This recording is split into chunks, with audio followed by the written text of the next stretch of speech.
Hello there, Ome. Thank you for listening to the Hard Knocks Sorority podcast. We value your time and hope you are enjoying the experience.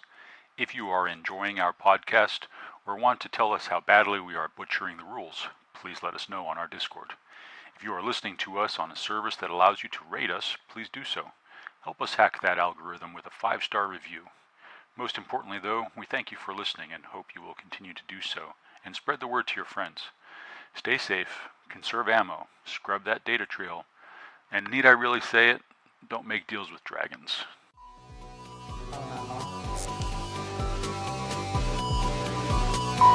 Human resource core? Please do not choke your subordinates to death. Thank you.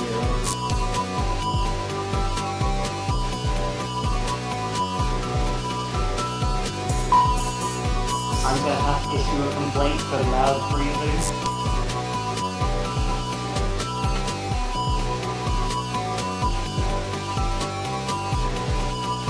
You have to do it. You should do it consensually on both of your times. The Empire will not pay for this tomfoolery.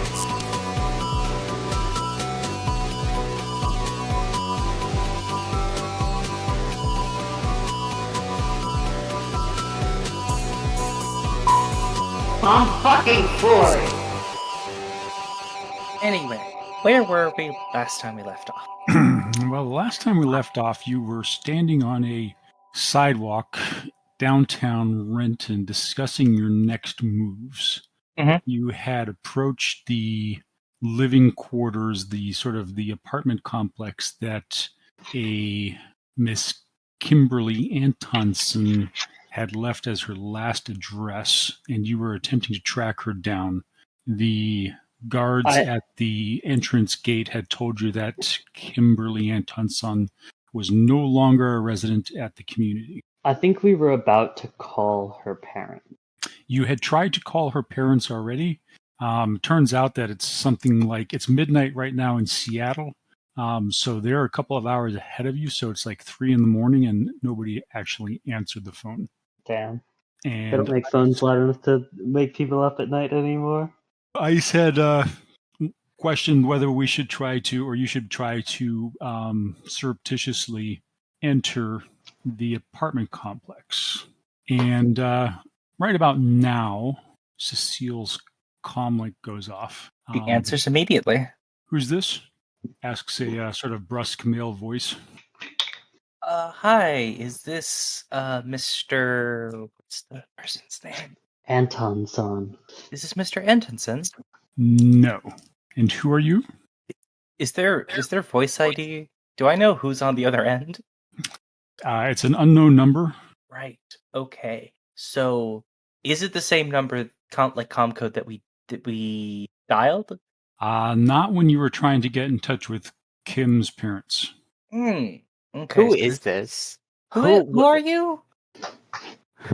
I'm waiting for you to tell me who you are. You called me earlier. No, who are you?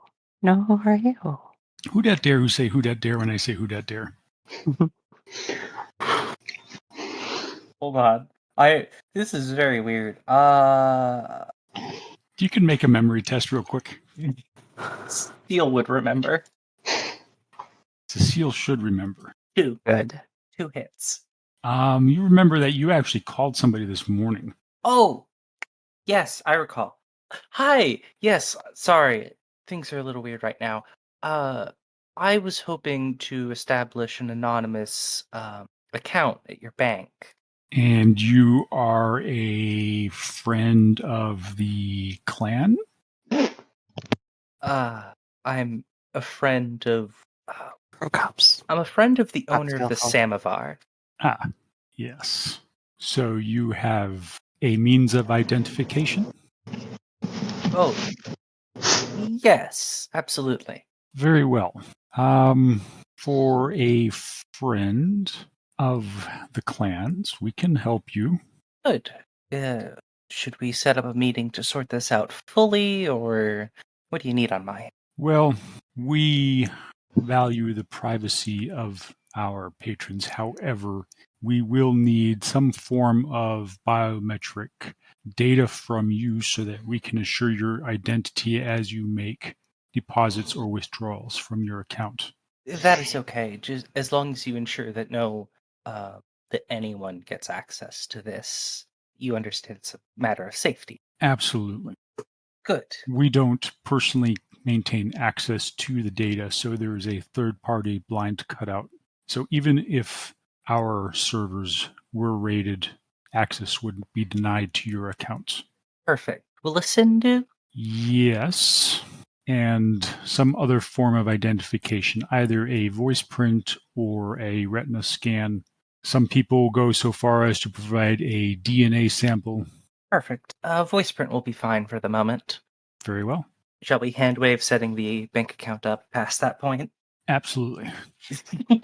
Because at this point, Grace, you realize that there is someone approaching in the astral from the direction of the apartment block that you just came from, or that you were attempting to get in. Is someone approaching as in an astrally projecting metahuman, or? It is definitely an astrally projecting metahuman, and they are very definitely traveling towards you at a fairly slow rate. Well, if I can see them now, and they're clearly approaching my location, they have already seen me. I probably raise it to the group. Maybe a little bit anxious as I notice them. I imagine they could probably tell. Grace is there's a little spike in stress, and she looks over and immediately says, "Hey, there's someone's ghost, right? Like over there." She just kind of like makes a little nod in a direction. Cecile gives you a weird look when you say ghost. She looks back. Yeah, so the person has approached fairly close to you. They appear as a human male, fairly young, not overly powerful. There's not a giant beacon of magical energy beaming out of them. And of all things sort of oddly styled in the astral, they appear to be wearing a knight-errant security uniform. And this person he's approached you. They've got their hands up. He's got his hands up, sort of palm towards you, and in sort of the universal gesture meant to convey that they mean no harm. Hi there. She waves a forehoof, very awkwardly. So in the astral, what would he be seeing of you again? Well, if I recall correctly, Nightingale's not actually disguised currently, so it's just plainly obvious that she is an extraplanar. She's just physically disguised, because isn't she still in the guise of the dog, or is it? No, she would have dropped that whenever they got into the car, and No, that's right. whenever they pulled away from the apartment, and they're just kind of standing out. I forget where they were exactly. Does anyone remember? You're in Renton, outside of sort of a fancy, sort of new hipster style apartment building. New hipster. Well, they're somewhere. They're standing somewhere where eyes are unlikely to wander, I'd say. But she's not disguised physically or otherwise. Mm-hmm. Okay, so he's standing there. You can tell without even making any kind of perception test that he's not hiding his aura anyway. So you're seeing that he's mainly just curious, and maybe with a background of being tired and a little bit anxious and also a little bit bored, and he says, you can see me? I can see you. You can see me? She silently points a hoof at herself and looks at herself, and then looks around all dramatically, and then she turns back, obvious mirth playing across her, and she says, "Hi. Yeah, I can see you. I think." And you can talk? Yeah, I can talk. They can hear me, by the way. I don't think that any of them can see you, though.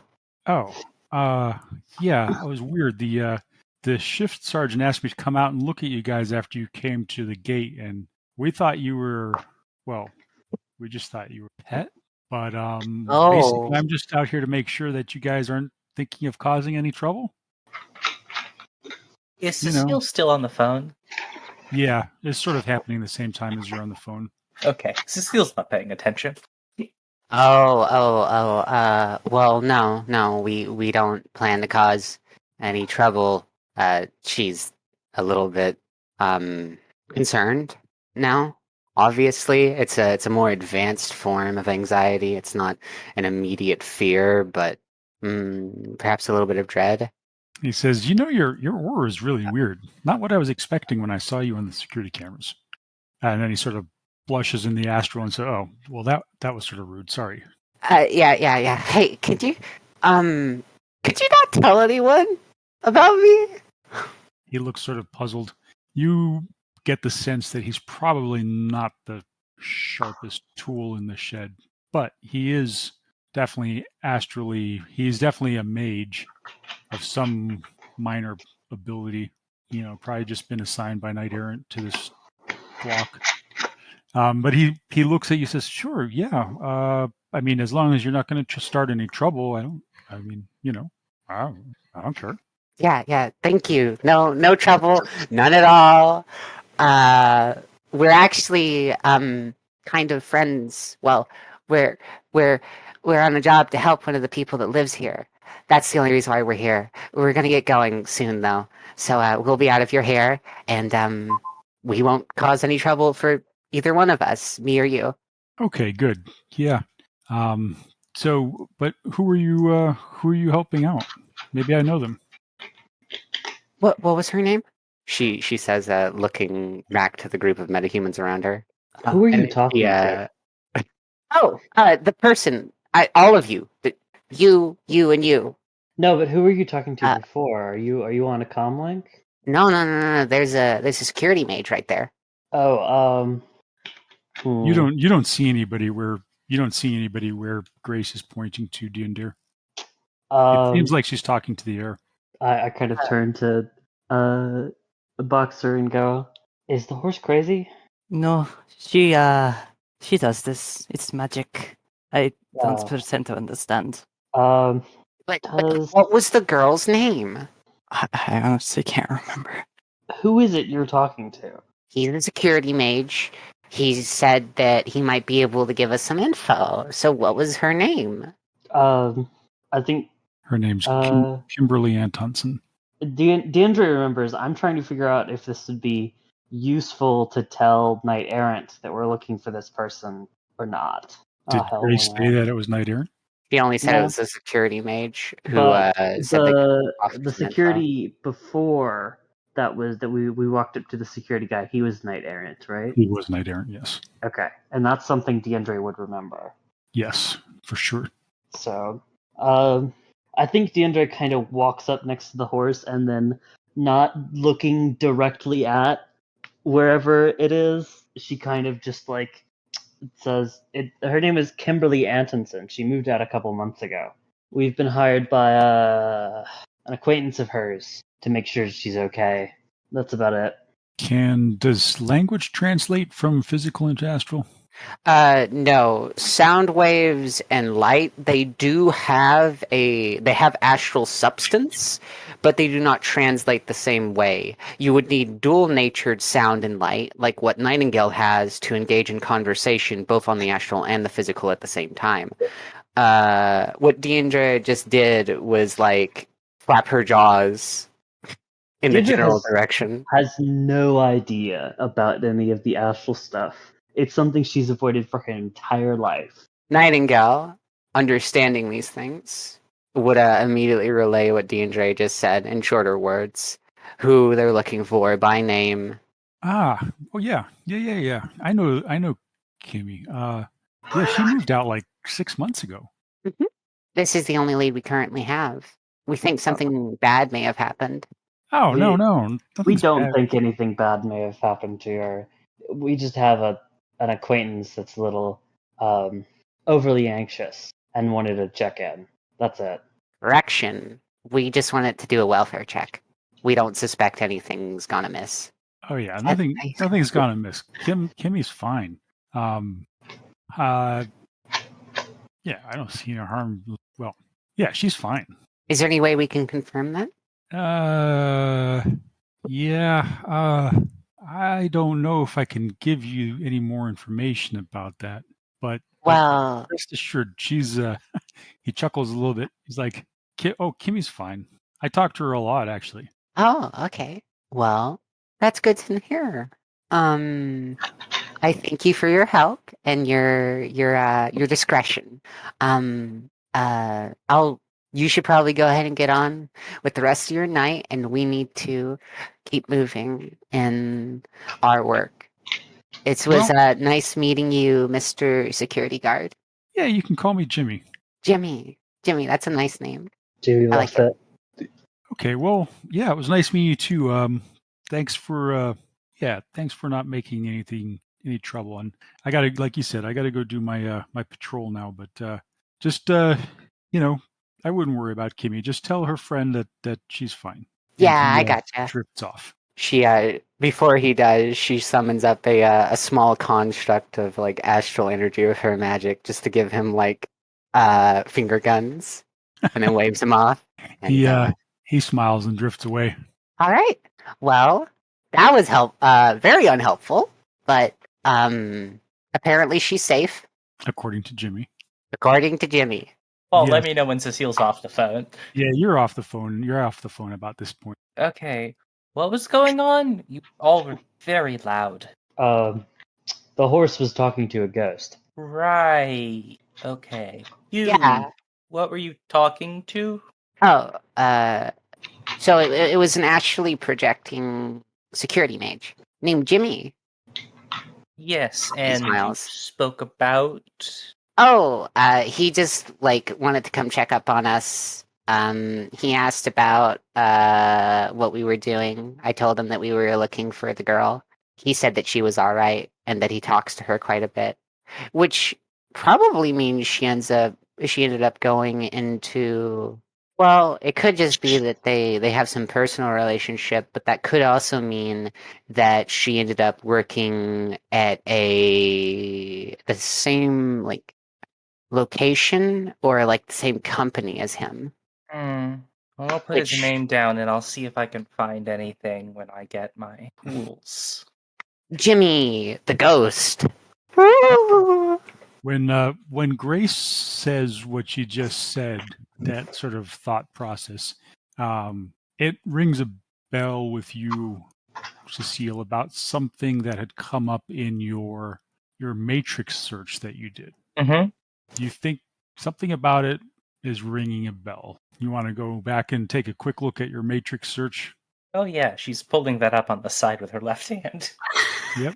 So you had sort of done a search parameter, for Kimberly Antonson. You had a picture of her, and you see that there's a combination sort of out in one of the outer circles of outer rings of your search where there's an entry for a K Antonson, and the combination occurs with the timeline that you're looking at, and it's a data entry on a publicity statement from the Knight Errant Academy in Renton.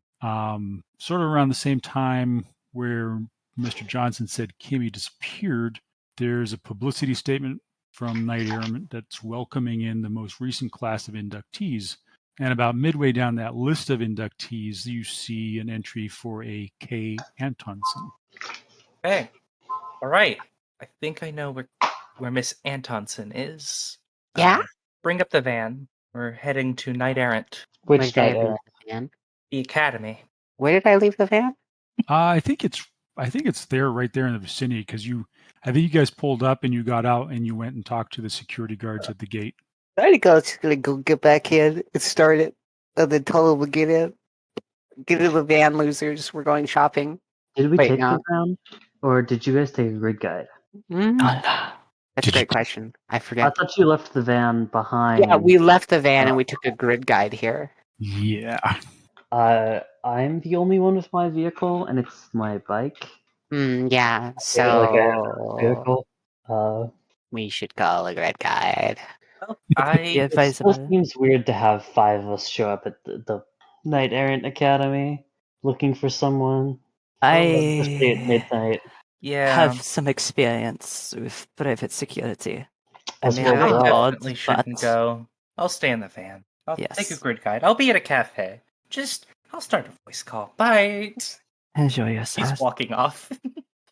Like, Ice, are you you're not chipped or anything, right? You don't have a sin?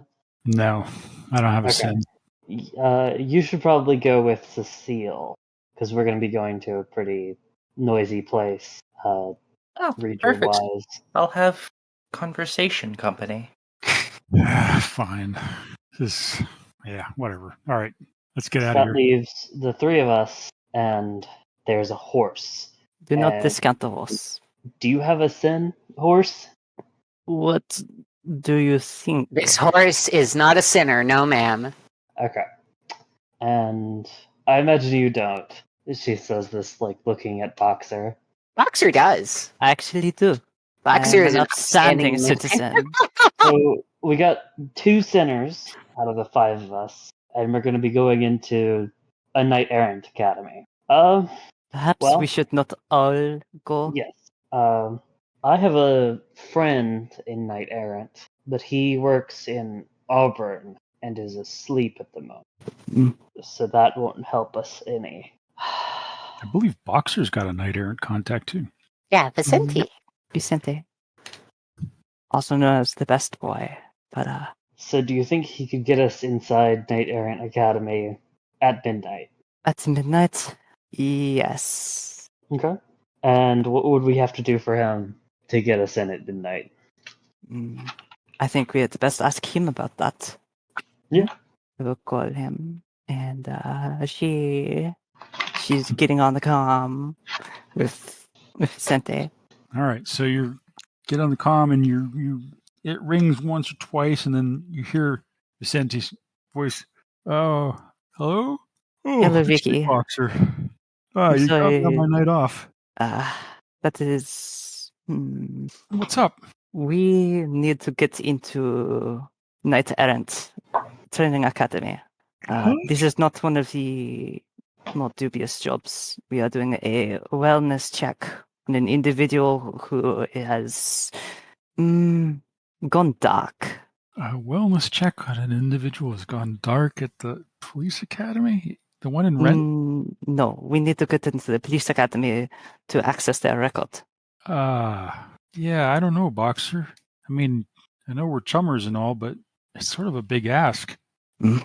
I mean, you want me to just check? You want to give me a name and I can check for you? She looks to the rest of the group. But I mean, what are we talking about? Are they did they get picked up by Knight Errant? And No, there's something dubious. A deal with Aris, what? the firearms manufacturer. Oh, Ares? You're confusing me, Boxer.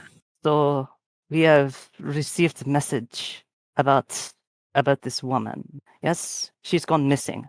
A concerned friend has been unable to make contact with her for, I believe friend it is a was strong months. word for that. Friend and Slide. co-worker. He has been unable to make contact with her for months, and she packed up, disappeared. Her social media has been wiped out, and she suddenly signed on with Knight Errant. And the details of this from her parents' social media feeds is suggestive of a certain degree of lack of choice in the matter. However, Knight Errant has lead on precisely where we can go to find her. I don't know, Boxer. It sounds sort of strange. He's waking up a little bit. I mean, the training academy is just a training academy. I mean, I haven't been there for a while, but I could probably, if you had a name, I could probably make it just a couple of calls and figure out what's going on. What's her name again? Kimberly Antonson. Her name is Kimberly Antonson.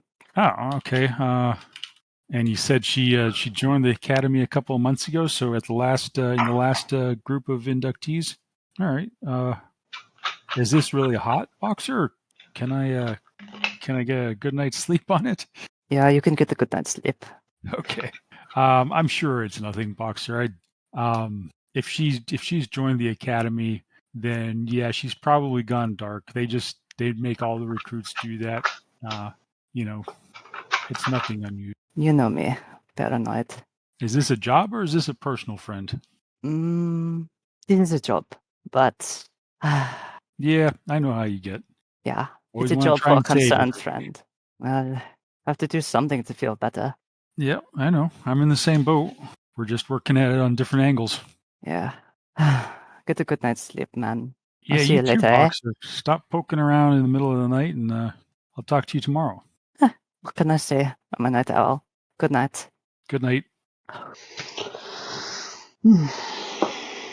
Alright, he'll be back with us tomorrow to give us information he can gather from the academy. All right, so Cecile and ICE have left. Cecile called a grid guide, right? Speaking And- of, when is her bank account going to be activated? It's probably already active. Good. Okay. Okay. So, Ice, Yeah. you a good hunter? Yeah. So what are we doing here? I am heading to a cafe, and after that, I'm probably going to go to my bank to acquire some money, get some tools you came with. Yeah, I guess I'll be sticking with you. If those other guys are going near Night Aaron, I don't want to necessarily be anywhere near them. So how do you know those guys? That's a long story. I was kidnapped, and then they kidnapped me, and now I am working for Prokop. You were kidnapped and then they kidnapped you and now you're working with them. Correct. He just shakes his head. Yeah, things have changed from the shadows since I was running. I suppose kidnap is a bit harsh. It's more like they tried to save me, but never really, explained that in the process of doing it. So We were a bit busy not being shot. you can't hear this. Oh, sorry. Sorry. Yeah, they've left. You guys are still standing on the street corner discussing your next moves. Cecile walked off. Ice took sort of look between the two groups, and after hearing that you were headed for Night Errant, he followed Cecile. So they're headed for a cafe. We'll fast forward to the cafe. You guys have gotten in a grid guide. Cecile and Ice got in a grid guide and left. Probably tell them that we're not going to do this. Actually, we're not even going there. Cynthia's helping us out. Diendre will probably still try to go there tonight. All right, so we'll go back to the guys, the three of you standing on the side of the street trying to figure out what you're doing. You've just gotten off the phone call with Vicente. What's happening now? So we'll wait till tomorrow on certain notice, but until then, one of us should try to do something else. Mm-hmm. And by one of us, I mean me. You have a proposal. I would like to go to the police academy and acquire personally. Please do not do anything ill-advised. Oh, I'm just going to do as if I would do if I was still in Carcere. But if you think it's ill-advised to talk one cop to another, maybe I've lost my edge. Yeah, Boxer probably doesn't know that you were a cop. You guys have only been, known each other for a couple of hours at this point. I kind of always describe Diendre as looking like a cop. So what you're saying is that Boxer knows, but Nightingale probably doesn't. I mean, you could just tell a cop by looking at their soul. It's pretty obvious. I don't know. Did they slap the Punisher logo on that too?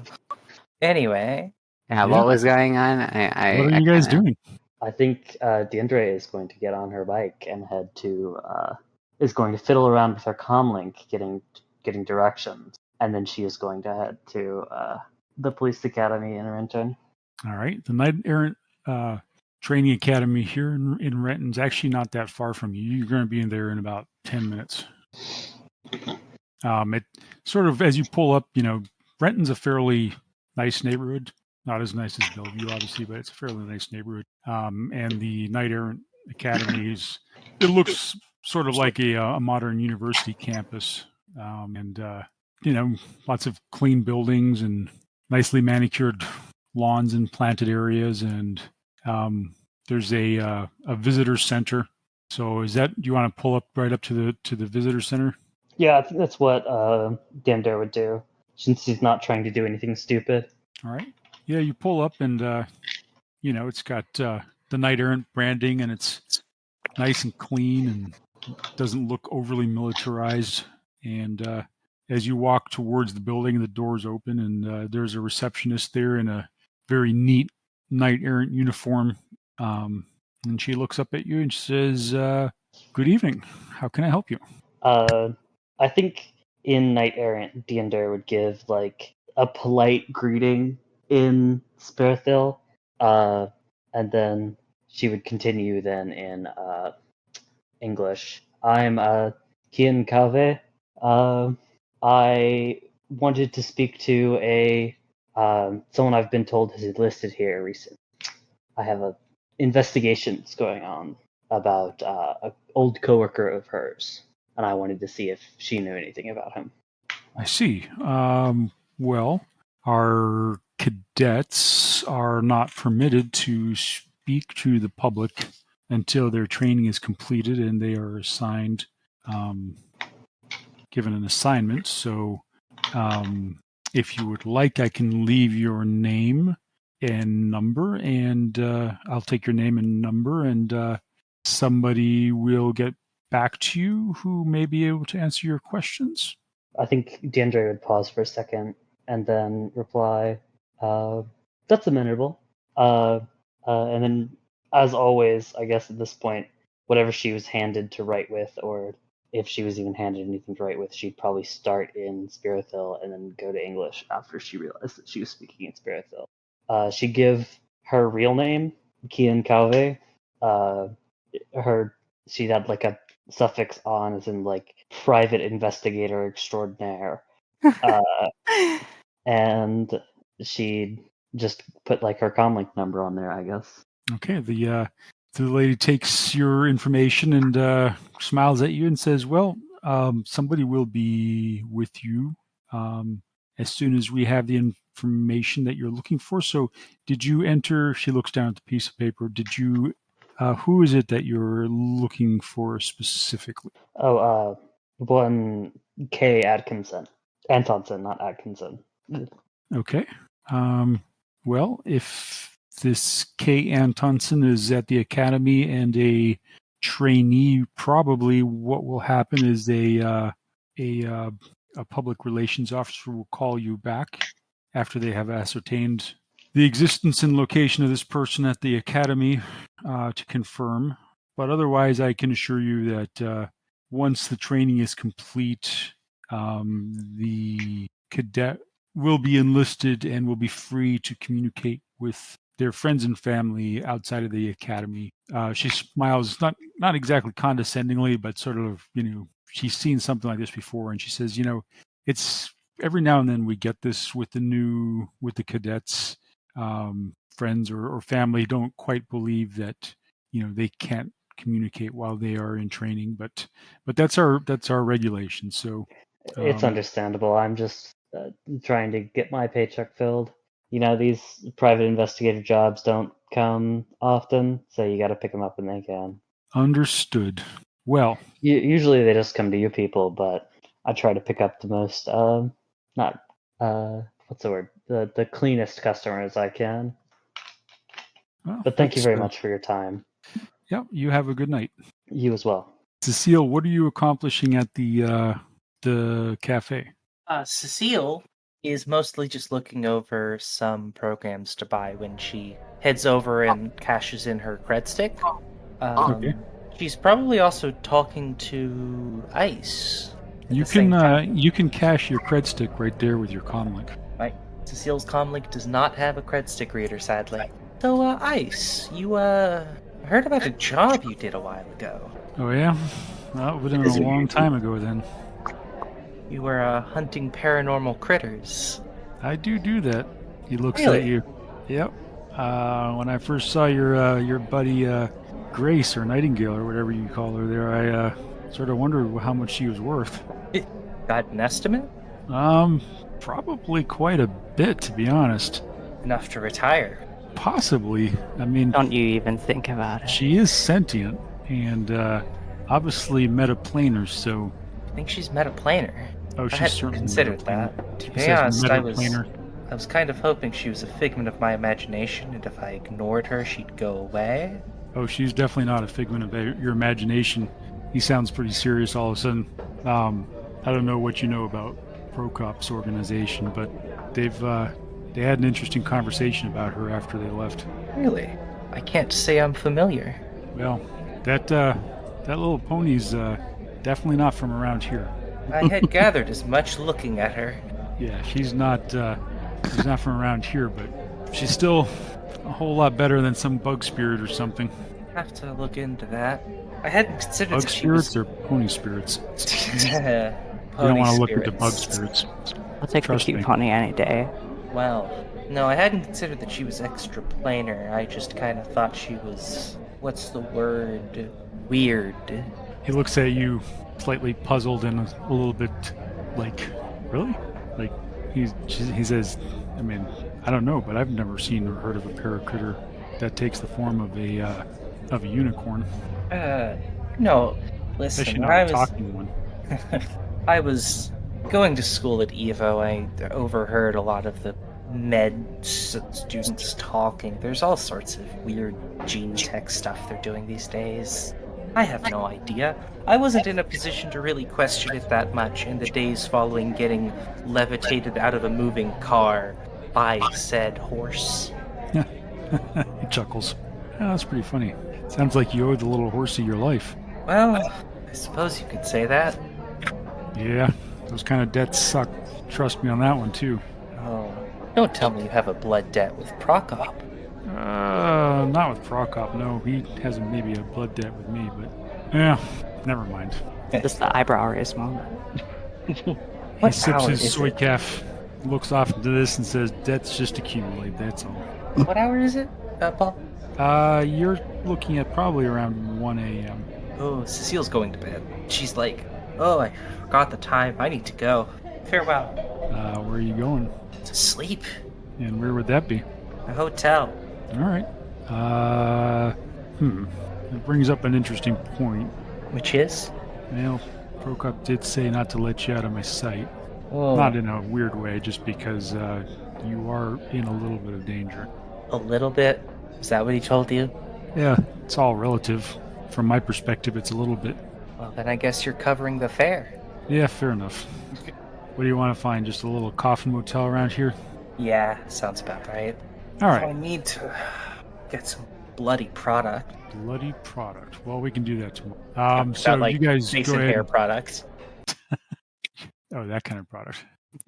You guys find a discreet coffin motel in the area, and Prokop, true to his word, does pay for the rooms. And then the one thing he doesn't have is a comlink, so you can't actually get in touch with. And he just basically sits down outside in the parking lot, like he's standing guard or something.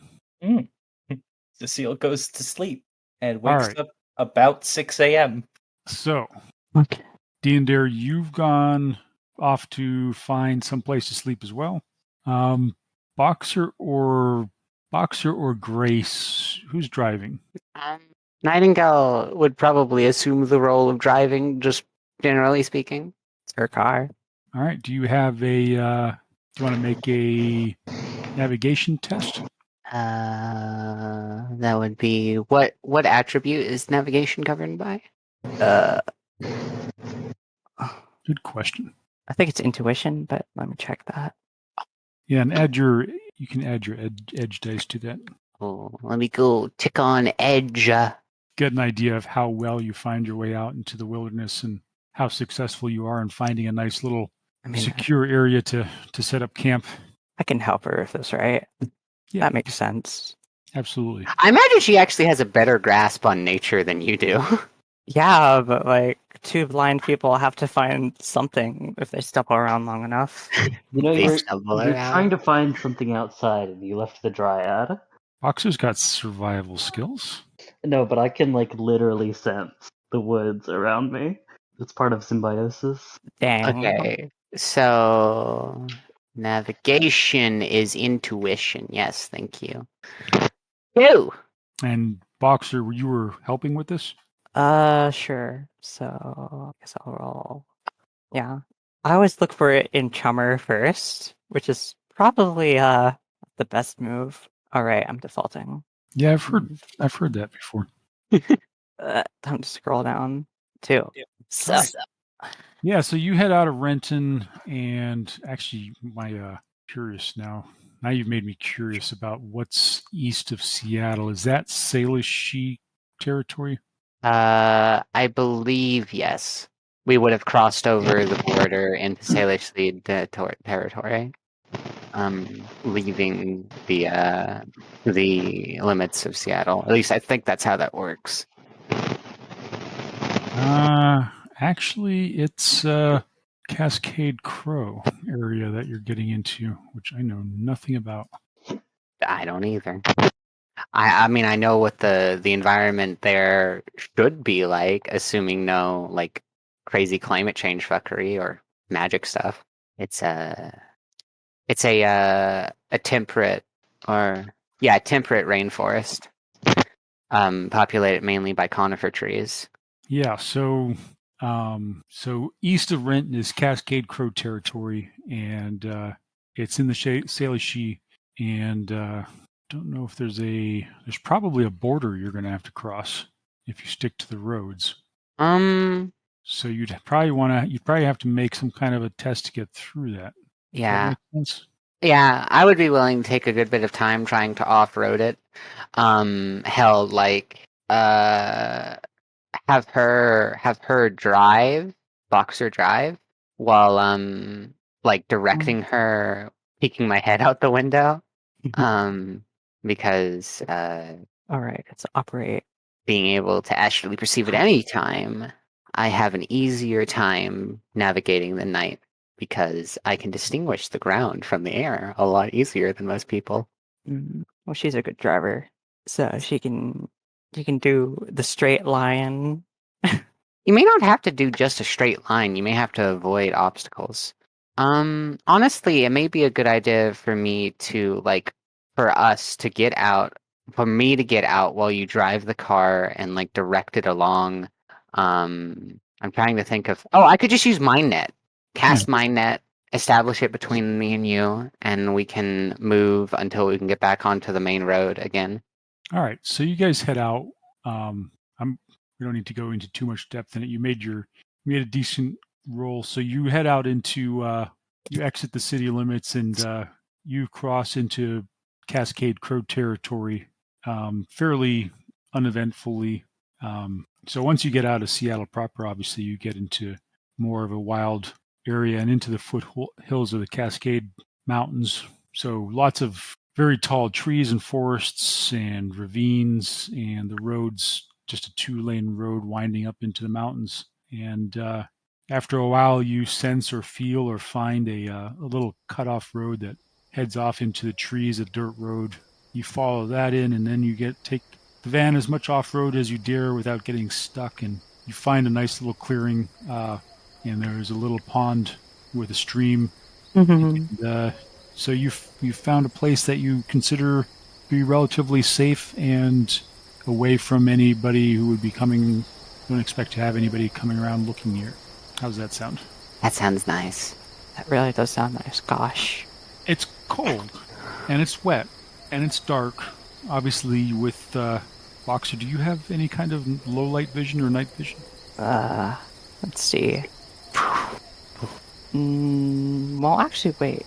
I'm looking at the actual eyes. She doesn't have actual eyes. She yoinked them. Yes, she does. They're now robot eyes. You've got a pretty good vision of this too, and you've done enough time in the field to recognize that this is a pretty decent spot. And Grace, you're looking around. Obviously, the area is teeming with life.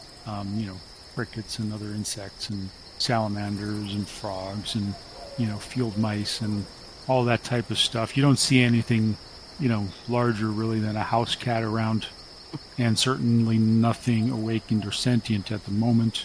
I believe this is about as good as we're going to get. Yep, it is definitely not home, but that is very true. Nightingale, at that point, will probably cast light, and they're just kind of like these little almost like flits of light in vaguely sphere shapes, like bubble out from her horn, like bubbles, actual bubbles, except made of light, and they float about between the two of them. At least one for Boxer and one for herself, and she says, "We should probably start a fire just so that you don't end up freezing I'm tonight." covered in fur. It's You're gotta meta be human. fine. Are you actually going to be fine? How cold is it? It's not super cold. It's damp more than, it's sort of a damp cold, but it's not super cold. Perhaps it would be. It's Useful. cold like people in the South saying, "Oh my God, it's freezing," but Yeah. And it's you've got the cold like van. Canadians wearing short sleeves. Oh, yeah, she'll be fine. I'll be fine. I've had worse. You can always sleep in the van. It's a big van. It says free candy on the side. Oh no. Didn't we Yes. already establish that? It doesn't say free candy, and it's also black, not white. Oh, okay. Sorry.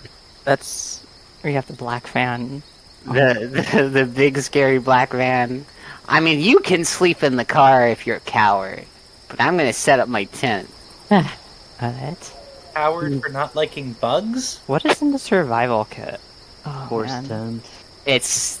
It's non-specific. It's and more tacked on the end, just like whatever random survival kit that your GM is willing to give you, basically. I have But it one of specifically those. says survival gear and a rugged bag includes a knife, lighter, matches, compass, lightweight thermal blanket, several days worth of ration bars, a water purification unit, and more. Yeah, so Can- probably like some kind of rope, like 2 feet of paracord and a mirror. Never enough rope. There's never enough rope. You get Never 50 feet more of rope. it. Yeah.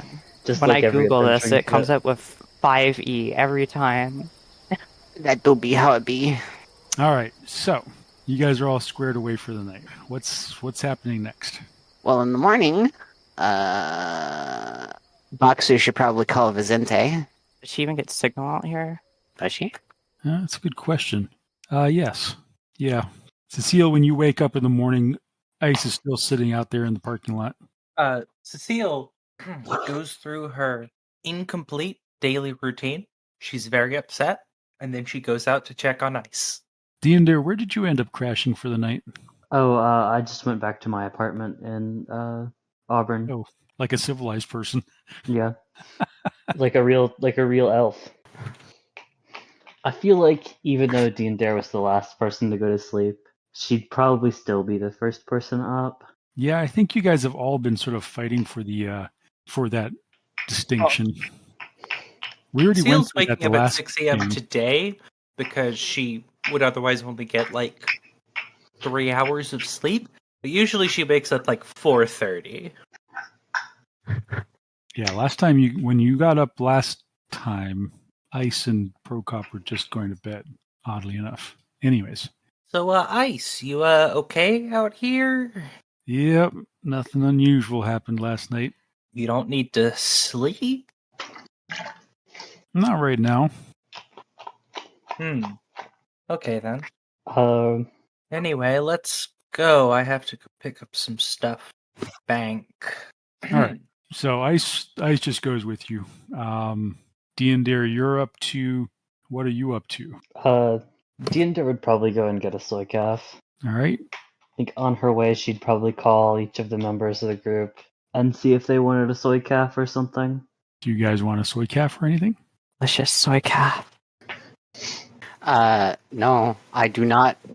No, I'm just Cecile going to drink from the river. has Like already gone through normal her person. routine where she drinks tea, so she's not in the mood. Yes, the tea. She missed the point in time where she would be drinking tea, so she's just like, ugh, whatever. In the So- end, Diendre gets like 2 soy calves. One for her and the other also for her. Honestly, the job was the thing that brought her into town, and that was her main goal. And she doesn't really know what to do without money, so Yeah. she'd probably be interested in getting the money from the Johnson. The rest of it, did we already get paid? No. No, It he wasn't. was. It was not pay up front. Darn. Oh, Diendre probably did the like 6-hour check-in with him. And it was just like, yeah, we have a lead. We'll get back to you in another 6 hours. I'm thinking that, like, we can tell him we know where she is and get the money from him. Like, his request was that we deliver a message and that we get in direct contact with her, right? That we do that, not that he needs direct contact with her. Well, he asked you guys to find out what was wrong, why she hadn't been back in touch, make sure she wasn't in danger. And if she, if you found her to get in touch with her, I think he wanted you to deliver a message. If you found out that she didn't need any help, otherwise the job was to rescue her. So, no, the job was just to find out if she needed help or not, and if she didn't, to get the message to her. But if she did, we would renegotiate for a rescue price, right? Yeah, that sounds right. So Diendre probably told her, or told the creep that we found her. We know she's fine. We're trying to get in contact with her now. All right. Are you calling him or are you text messaging him? I'm texting him. Okay. No. Yeah, I'm texting him. Yeah, your text goes through, and a couple of seconds later, you get a wall of text that basically boils down to him saying, where is she? How can I get in touch with her? Diendre would say that's not a part of our job. What was the message you had for her? He messages you and says, a message comes back, says, "Can we meet later tonight?" Sure. All right, let's meet at that same place that we did our business at last time. Called like Greasy Bills. Greasy Bills, yeah. That does not sound appealing. I guess I'd message the group with like, meet at Greasy Bills. We've got an update from the Mr. J. I think what would be Greasy Bends. the like Shadowrunner equivalent of loose lips sink ships. It's probably like loud ships. Dragon? Never deal with a dragon? Never deal with a dragon, I guess. No. That's not you're asking loose lips sink ships. I feel like if you can't think of an equivalent, Shadowrunners would just say that. Like if it's not incredibly catchy and intuitive, they would just say like whatever the fuck. Yeah. I think legitimately Diendre would follow up her text with loose lips sink ships. Yeah, because Diendre's old enough to know that. Yeah. Turn of phrase. All right, so Grace and Boxer hang out in the forest for the day. Cecile does some shopping. Speaking of, I want to run past you everything I got. So most of it is the highest availability rating was 8R, most of them being 4 to 6. Okay. That's not a problem? No, I would imagine Cecile knows where to get all that stuff. Okay. And then I bought an agent with availability 9, not R, just 9. All right. Running it past I'm going to get up and go to the bathroom quickly. I'll be right back. Yeah, we talked about getting Cecile set up a little bit more to be a little bit more effective there. So I think between your contacts and your past life, you know where to find this stuff pretty easily. Oh, absolutely. There's probably a bloody class on it. Yeah, you might have already known where there was like a virtual dead drop where, most students went and downloaded half the stuff anyways. Okay, and with 150 million left, Cecile is kitted out. All right, so we're going to skip ahead to meeting Mr. Johnson. Mm-hmm. Yes. Nightingale's in doggy mode again. Doggy mode. All right, you guys drive back into town. Everything goes smoothly again. In the light of day, you see that you've driven up into the Cascades, and as you're headed down to Seattle, you sort of get that panoramic view of the city and Puget Sound, and yeah, it's quite beautiful. Mm-hmm. Indeed it is. In spite of your knowledge of all the meta-human drama going on down there, unfolding within that metroplex from a distance, it has its charm. Boxer. Originally, whenever I came here, I metahumans scared the ever-loving out of me. The sheer mass of you, it's like an anthill, except the ants are bigger than. Let me think of an appropriate comparison. I guess they're in comparison to you, they're bigger. They're more than 3 times as big, and they don't really have a sense of camaraderie like ants. I can see how that'd be scary. Like it's almost like the ocean. It's just this swirling, swallowing tide of people, always, constantly, and forever. Tide. You're right. It is an ocean of people, and you see things differently, yeah?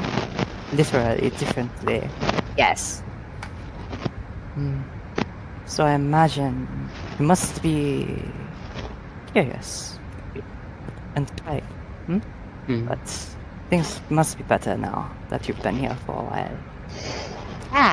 It is profound. It's beautiful, honestly, in much the same way that those mountains are beautiful, even though they are also kind of, intimidating.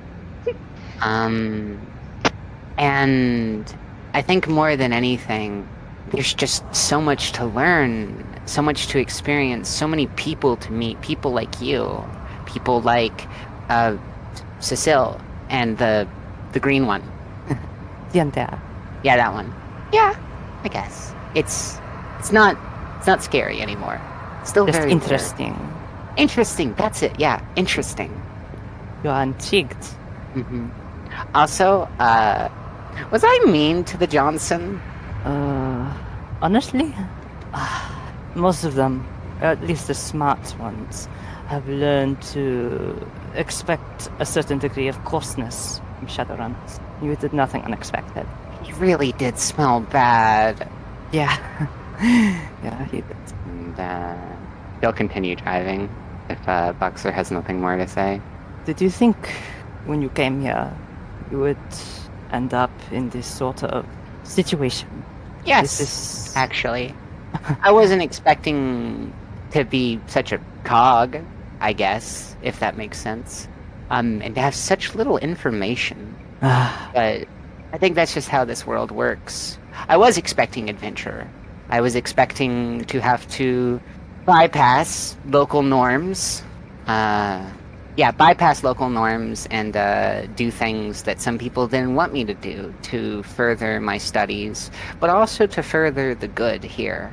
I thought there was some part of me that was deluded into believing that, I could bring harmony to this world whenever I initially, started learning about it, whenever before I even came to Seattle. Yeah, harmony. I think that's, the best way to put it.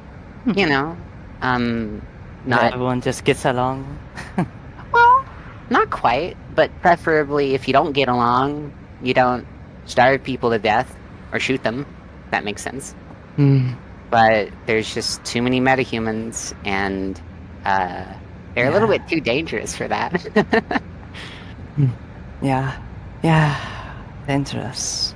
You guys are chatting, and both of you make a perception check. Perception. Perception. What is perception governed by? Intuition. And 1. She got 3. So, Grace, you're sort of deep in thought. This tableau in front of you has got you a little bit introspective in your purpose here. So you're just sort of following in traffic and watching the city approaching you. Boxer, on the other hand, for some reason you're feeling, you've got sort of your head on a swivel a bit more than you see a vehicle, several vehicles behind you that has a familiar logo on it, or a familiar emblem on it. It's a otherwise unremarkable Ares Roadmaster, but there's a symbol on it that you recognize, and it's the symbol is sort of a tombstone shape with a purple background on it, and a Grim Reaper with a scythe and the number 61.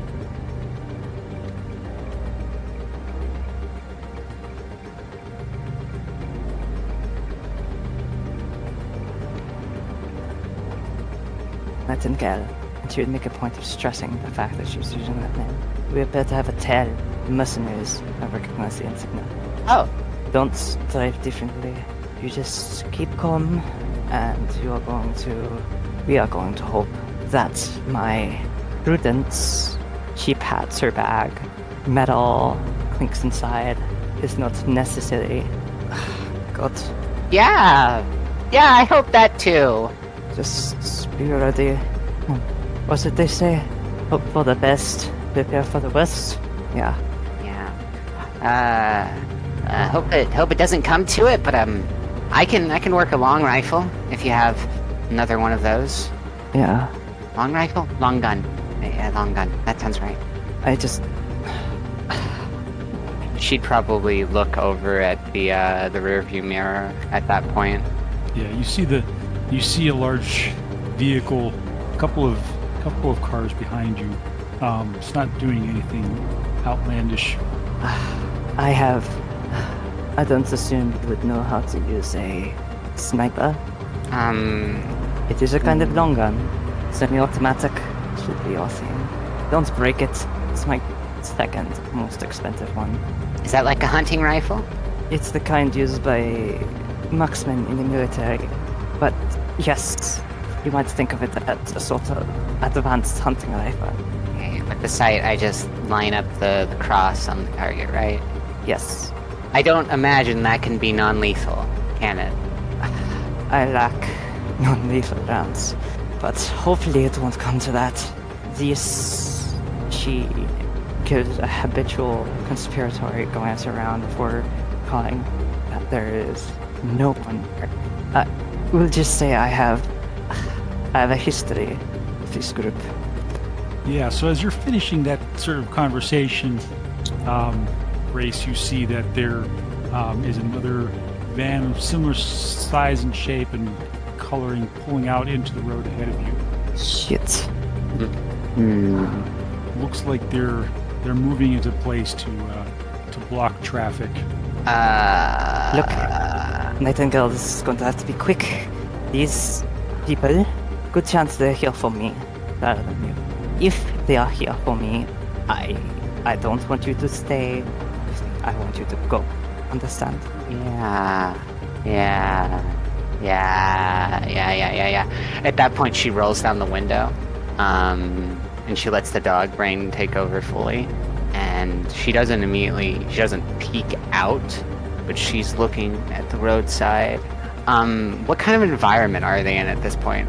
You're sort of on a main road, heading through what basically would be sort of the outskirts of Seattle, Renton, strip malls, motels, restaurants, sort of the kind of stuff that you find on the outside of cities.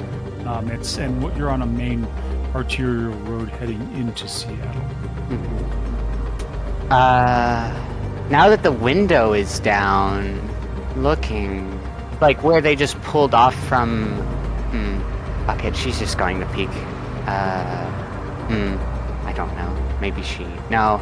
Are there any other humans, metahumans, like in the tree line that she can make out? No. Nope. There's no. You're not seeing anybody standing in any kind of ambush position. If that's as you're perceiving, you're dual-natured, so you're perceiving.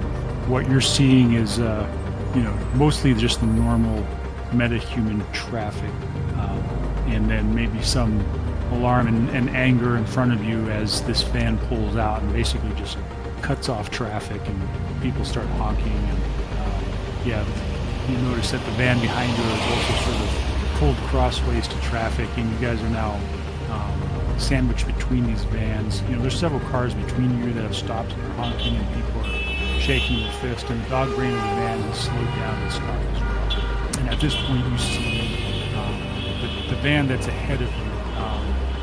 The driver's side door opens, and a large sliding door opens, and several people get out, exit the vehicle. They were wearing what appear to be military uniforms, and weapons are not pointed at you, but they have weapons. Not really readied or anything. And then, Boxer, you recognize your old CO. Like I called Nathan McCord. And he's looking towards you, and then he's having some words with somebody next to him, and then he starts walking through the traffic towards you. You take a long, deep breath and look to the window one last time. The rifle is partially disassembled in the back. If you need to, I'm sure you can figure it out, but I think it should be obvious that it would be best not to fight these people. I'm going out. Yeah. Don't follow me. No. No, you are not going out there. They are going to kill you.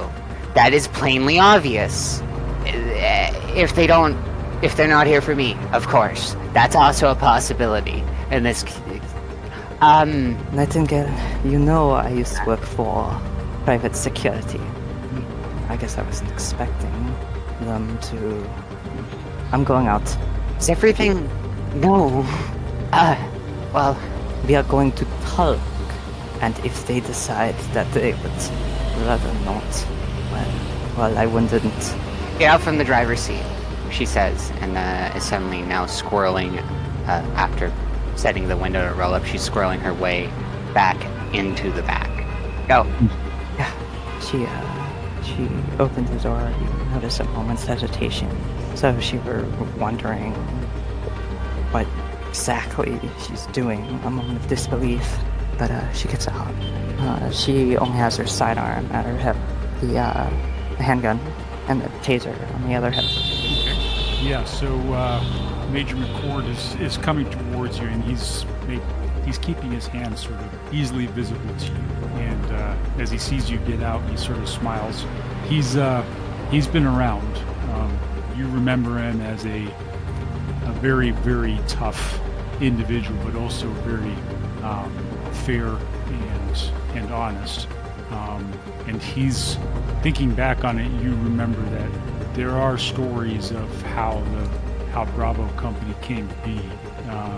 They definitely have a code of honor, and they definitely have. While they're a mercenary company, they've also got a reputation for being a fairly, as mercenary companies go, fairly ethical companies.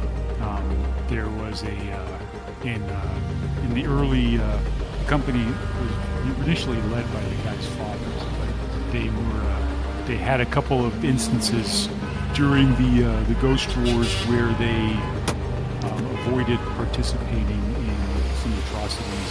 Have generally tried to maintain sort of military ethical kind of way of operating. But in any case, you know your history with them, and it's not necessarily, you didn't necessarily leave on good terms, right?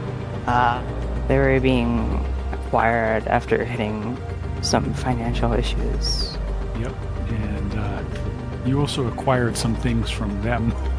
Mm-hmm. Yeah. And you've sort of been in hiding ever since, but apparently they found you, and in any case, you're now approaching within a couple of feet of each other, and Major McCord looks you up and down and says, "You're looking well, Boxer." And you are as well, considering. Yeah, it's been a while.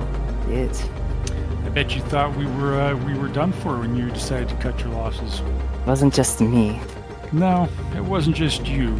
We found a couple of the other guys as well, the ones that got away. Now, he holds up his hand. Don't get me wrong. I might not necessarily like the way things went down, and I might agree with the choices you made. I get it. I understand. That being said, though, Boxer, you do owe us. And I assume by the fact that you have not shot me or my companion yet, that my debt is not going to be paid in blood. My blood. No profit in your blood, Boxer? A satisfaction to some. Yeah, That's not going to change what happened, though. So I've got a mission for you. And if you accomplish the mission, then consider our debt paid in full, and you won't ever see Bravo Company again. Fuck me then. He holds out his hand, and there's a memory stick on it. In it, he says, "Coordinates are on this, as are contact information. Once the job is done, And I assume all of the details on this everything you need's on the stick." and this operation. This is for me exclusively or for my compatriots as well as myself? He shrugs.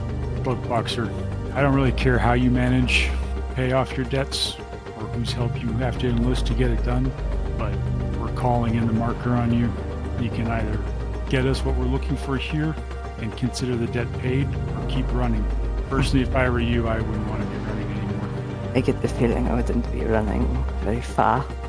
Like I said, there's no benefit to us in killing you, Boxer. I mean, I don't necessarily have to like the way things went down, and I don't like the choices, and don't particularly think they were very honorable, but hey, maybe I'll get something out of it after all in the end.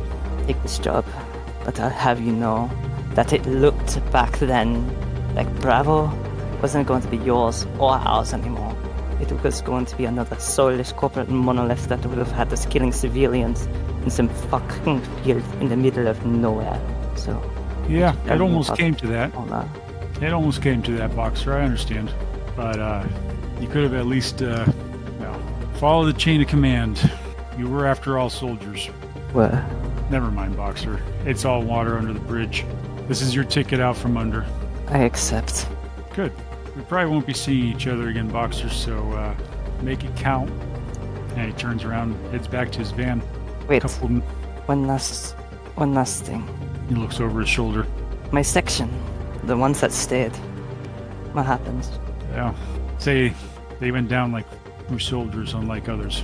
Alright. Some of them made it out. One or two of them made it out, Boxer. That's how we knew you were alive. I'll see you in hell. Let's just Probably. probably. A couple of minutes later, the vans have disappeared into the traffic, and traffic is flowing smoothly. And your guys are headed back into Seattle. Nightingale had assembled the sniper, and by the time Boxer goes to get back in the driver's seat, it is, in an admittedly precarious way, set up to sit on the dash, and probably had been sighted in on, if not the person Boxer had been speaking to, one of the men alongside him. But she immediately pulls it back and sets it into the back whenever she steps in, rendering it safe by unloading it and unchambering the round. She is clearly anxious, like physically very pronouncedly shaking while she does this, and she doesn't say anything, just letting Boxer take control of the car and get it moving again. Talk about this later, okay? Okay. Okay. Let's go.